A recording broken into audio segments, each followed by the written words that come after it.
आचार्य जी, हम चाहते हैं कि जब तक आपके घाव नहीं भर जाते आप राजमहल की शोभा बढ़ाएं।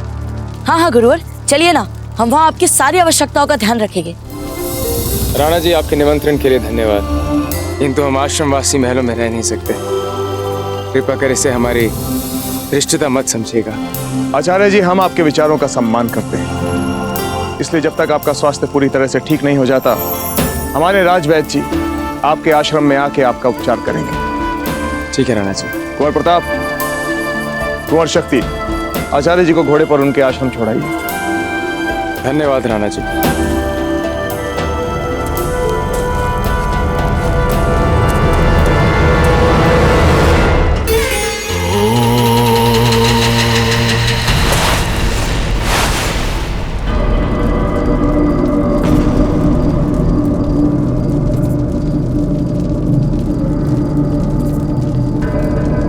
कुंवर प्रताप, धीरज, अब चिंता करने की कोई आवश्यकता नहीं, आप हमारे साथ राजमहल चलिए।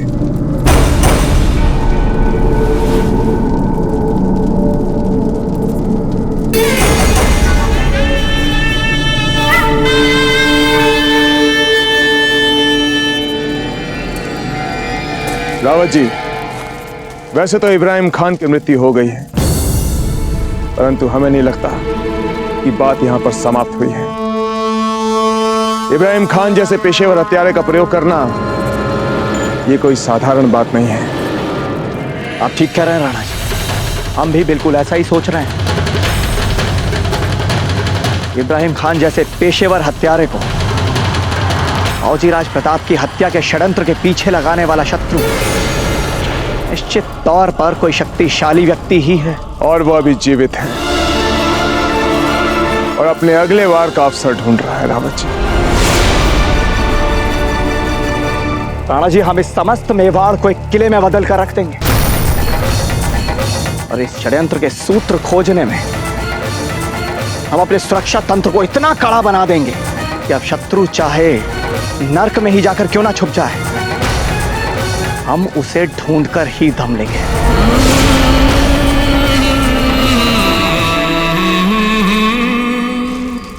और पता है रानी माँ, तभी मुझे दादा भाई की आवाज सुनाई दी और मैं और गुरुजी उसी दिशा में भागे, और उसके बाद तो सब कुछ इतना जल्दी हो गया कि अब मैं क्या बताऊं।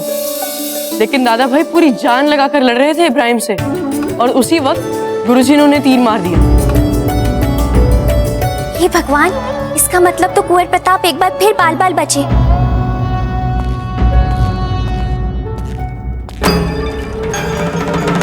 जीजा, सब कुछ जानकर भी आप बार बार ये सब क्यों करती हैं? हम बार बार क्या कर रहे हैं? जैसे आप जानती ही नहीं। आपको अच्छी तरह पता है कि कुंवर प्रताप के प्राण सदा संकट में रहते हैं। उसके बाद भी आप उन्हें गुरुकुल भेजती हैं। एक माँ होकर आपका मन इतना कठोर कैसे है? ये सब कुछ आप इसीलिए कर रही हैं ना, क्योंकि आप कुंवर प्रताप को राजा बनता देखना चाहती हैं। क्या हो जाएगा अगर वो राजा नहीं बन पाएंगे तो? कुंवर शक्ति भी तो होनहार है, योग्य है। इसके बाद भी आप कुंवर प्रताप के प्राण को संकट में क्यों डालती हैं जीजा? कुछ वर्षों के लिए जीजा उनको आप महल में सुरक्षित क्यों नहीं रहने देती? वैसे जीजा, धीर भाई जी बिल्कुल ठीक ही कह रही है ना। अब जब कुंवर प्रताप के प्राण हर समय ही संकट में रहते हैं तो हमारी कुंवर शक्ति भी तो बन सकते हैं ना मेवाड़ का राजा। सच्चा भाई जी, हमने पहले भी आपसे एक बार कहा है और आज वापस दोहरा रहे हैं, राजकाज के मामलों में बिना सोचे समझे कुछ मत कहा कीजिए आप।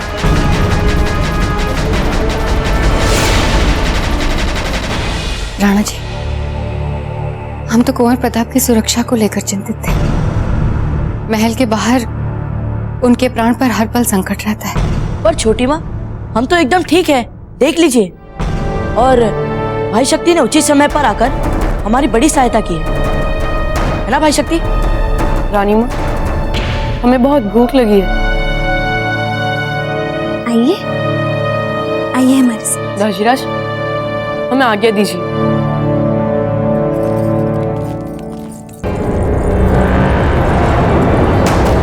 वैसे कुंवर प्रताप को गुरुकुल में भेजने का निर्णय हमें भी नासमझी का निर्णय लगता है। आज कुंवर प्रताप के साथ कुछ भी हो सकता था।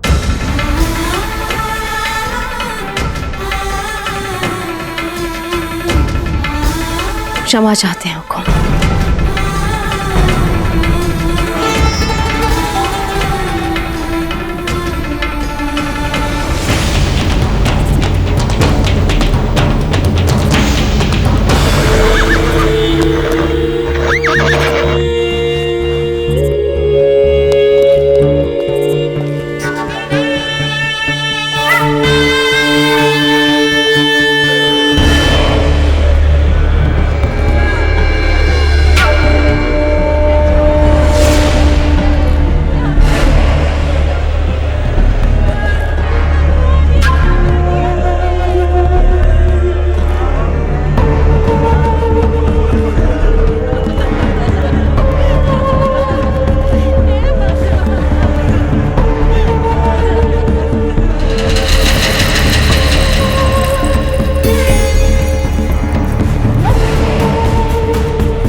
लगता है ये वो लोग हैं जिनके वजूद तक को दुनिया ने भुला दिया है।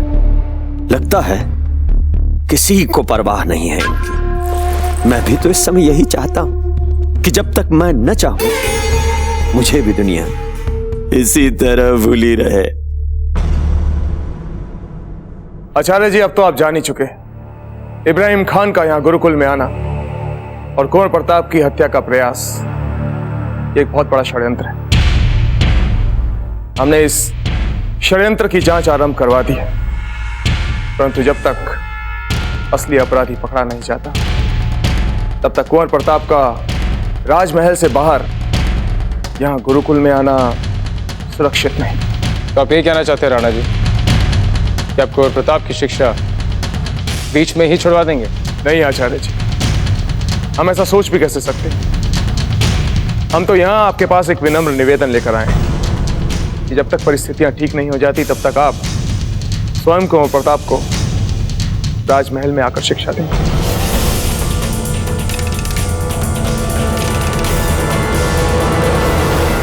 क्षमा कीजिए राणा जी,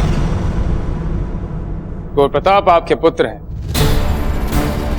मेवाड़ के संभाविक नरेश हैं, किंतु हमारे लिए हमारे बाकी विद्यार्थियों की तरह मात्र एक विद्यार्थी हैं। यदि ये महल में आके उन्हें शिक्षा प्रदान करेंगे तो हमारे बाकी विद्यार्थियों के साथ यह अन्याय होगा।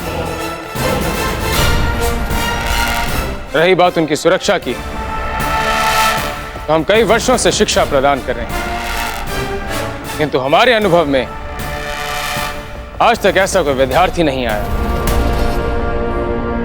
जिसने अपनी शिक्षा के आरंभ में वो कर दिखाया हो जो कुंवर प्रताप ने कल रात को करके दिखाया।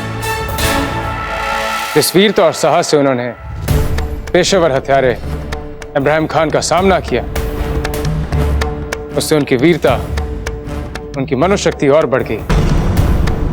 यदि आप हमारा सुझाव माने तो जिस मार्ग पे कुंवर प्रताप चल रहे हैं उन्हें उसी मार्ग पे चलने दीजिए, करने दीजिए उन्हें संकटों का सामना। तभी आपको कुंवर प्रताप में मेवाड़ के भावी नरेश और विश्वसनीय योद्धा के गुणों का विकास देखने को मिलेगा। सीखने दीजिए उन्हें कि किस तरह बड़े से बड़े शत्रु का सामना किया जाता है, उसे बचा जाता है। राणा जी, कांटों पे चल के ही महान बना जाता है, और जब कुंवर प्रताप में महान बनने के सारे गुण हैं तो क्यों महल में छुपाकर उनके गुणों को दबाया जाए।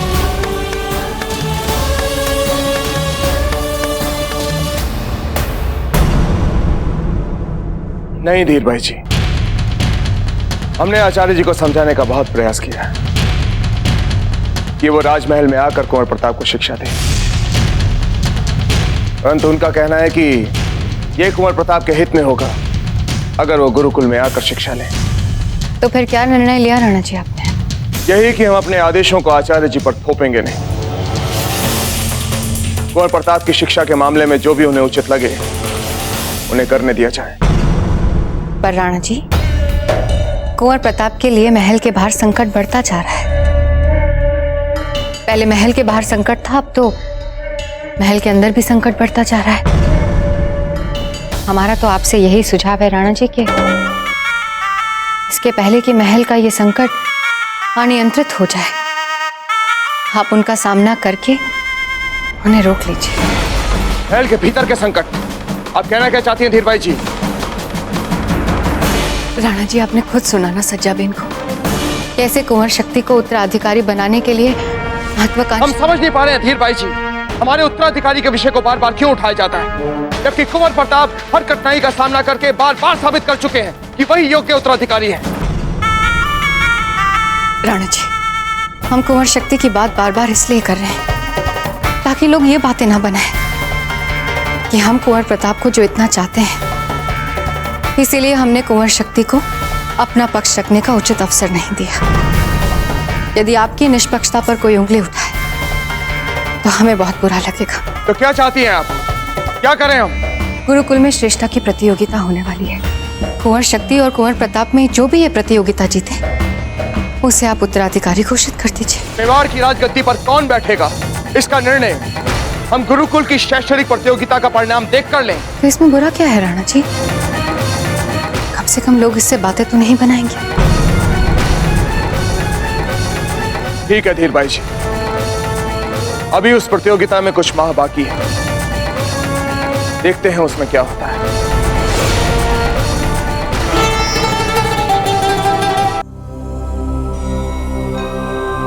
प्रणाम गुरुवर। आप सबको इस बात का बोध है कि कुंवर प्रताप पर प्राणघातक आक्रमण हुआ था, किंतु इस बात से ना ही आपको डरने की और ना ही आपको घबराने की आवश्यकता है, बल्कि आप इसे कुछ नया सीखने का सुअवसर समझें। और वो कौन सी नई बात सीखने योग्य है? जब हमें शत्रु दिखाई ना दे, केवल उसके होने का आभास हो, तो मात्र ध्वनि से किस प्रकार हम संभावित आक्रमण से सफलतापूर्वक बचाव करेंगे। इस युद्ध विद्या को कहते हैं ध्वनि भेदन विद्या। यह विद्या प्राचीन काल से चली आ रही है और योद्धाओं के लिए आज भी यह विद्या उतनी ही आवश्यक है जितनी की प्राचीन काल में थी। गुरुवर, हमने अपने दाजीराज को इसका अभ्यास करते हुए देखा है राजमहल में। तो आप यहाँ क्या कर रहे हैं बाबूजीराज शक्ति? आप जाइए ना, अपने राजमहल में ही सीखिए ये पाठ। वेणीदास, अपनी जीवा पे नियंत्रण रखें, नहीं तो आपको घर भेजने के विषय पे हमें अवश्य ही सोचना पड़ेगा। अब आप सब अपनी अपनी तलवार, ढाल और आंखों की पट्टी लेकर यहाँ पंक्ति बनाकर खड़े हो जाएं।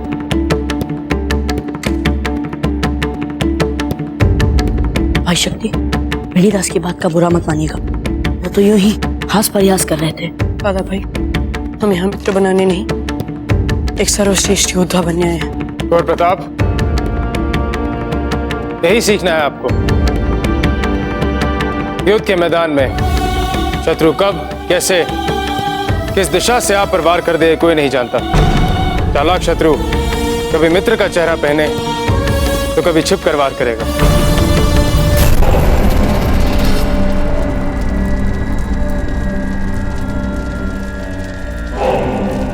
सोच लो, बहुत दर्द होगा इस उपचार से। कोई बात नहीं, होने दो सर, तुम लगाओ लगाओ।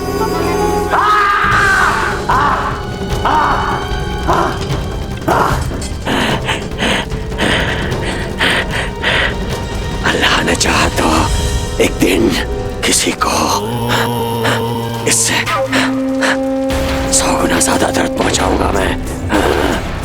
लगा, एक और लगा, लगा लगा लगा।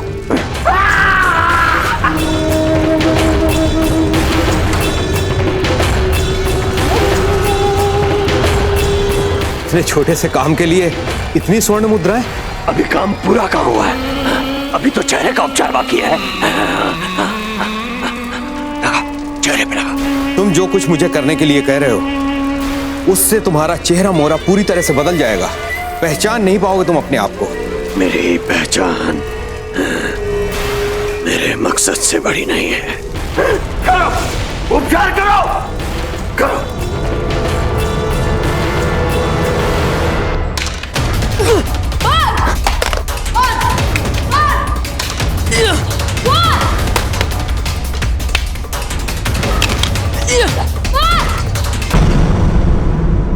सर्वोत्तम अभ्यास कुंवर शक्ति। थोड़ा और अभ्यास कर लें तो आप इस विद्या में पारंगत हो जाएंगे। कुंवर शक्ति ने सर्वोत्तम अभ्यास किया है क्योंकि वे हर पल संभावित आक्रमण के लिए सचेत थे, अर्थात हर क्षण वे संभावित आक्रमणकारी से एक पग आगे थे। कुंवर प्रताप, अब आप अभ्यास आरंभ करें। जी गुरुवर।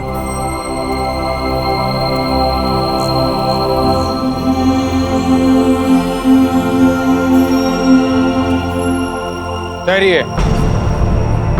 कुंवर प्रताप, आप इस अभ्यास को देख चुके हैं, इसलिए अब इस अभ्यास को आपके लिए और कठिन बनाया जाएगा। अब आक्रमणकारी पंक्ति में नहीं, बल्कि अब वो आपको चारों ओर से घेर के खड़े होंगे और मात्र ध्वनि से आपको आक्रमण की दिशा का बोध लगाना होगा और उसके आधार पर अपनी रक्षा भी करनी होगी। पर गुरुवर, यदि ये सब हमारी चारों ओर पंक्ति में नहीं खड़े होगे तो फिर हमें कैसे पता चलेगा कि कौन हम पर वार कर रहा है? यही तो आपको सीखना है। सभी विद्यार्थी घेरा बनाएं।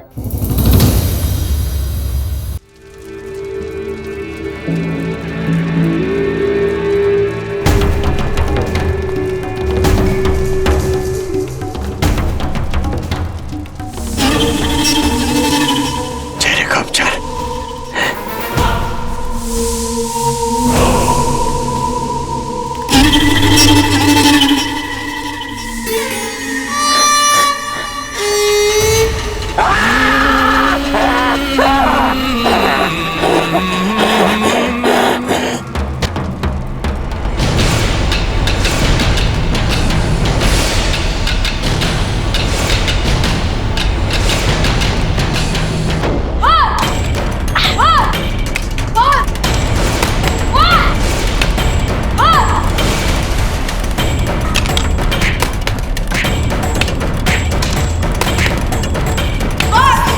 ठहरिए।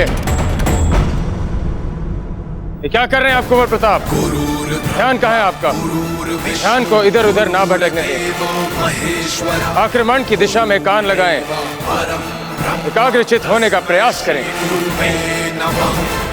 प्रारंभ करें।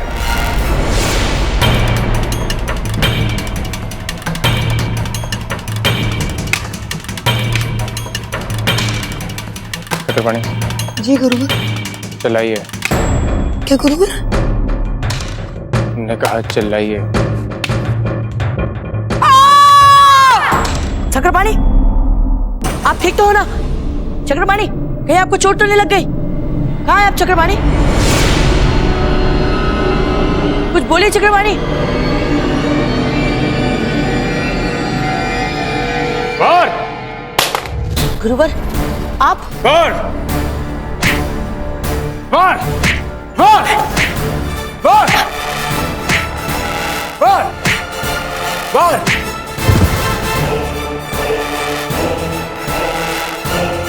खड़े होइए कुंवर प्रताप। वार! क्षमा कीजिए गुरुवर, हमसे नहीं होगा।